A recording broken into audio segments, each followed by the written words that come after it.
मिता रमिता की रे कहलियो नया साल आबि गेलै आता की बोल ना त पार्टी साटी हेतै न रे पार्टी साटी किया नहीं हेतै बैठ बताबै छियो ठीक छै बता DJ Sumit Satish रैमा Gayatri recording studio आबि गेल मीता नया साल रे आबि गेल मीता नया साल रे सब कियो मिल के करबै धमाल रे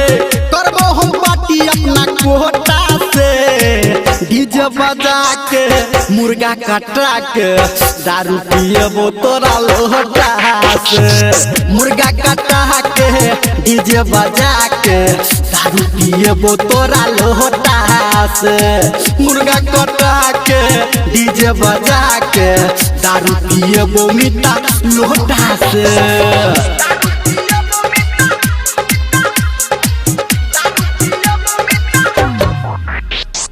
डीजे सुमित सतीश रैमा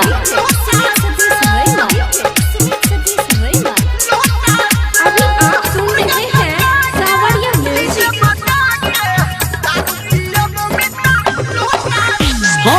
सब सामान जुटेबै रे छौरा छौरी के नचबै रे कमाल कर देबै ठीके छै ओही बेर नया साल मिल के खुशी खुशी मनेबै रे तो हमरा तरफ से हैप्पी न्यू ईयर दोस्त सुन रे डियर तू मांगा बिहियर सुन रे डियर तू मांगा बिहियर मानी के बात हमर छोटा से मुर्गा कटा के डीजे बजा के दारू पिएबो तोरा लोटा से डीजे बजा के मुर्गा कटा के दारू पिएबो तोरा लोटा से मुर्गा कटा के डीजे बजा के दारू पिएबो तोरा लोटा से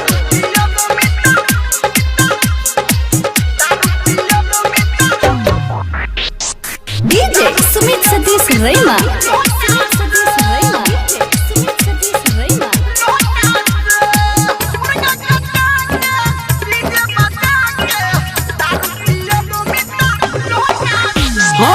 कहो दीपक लाल प्यारे रे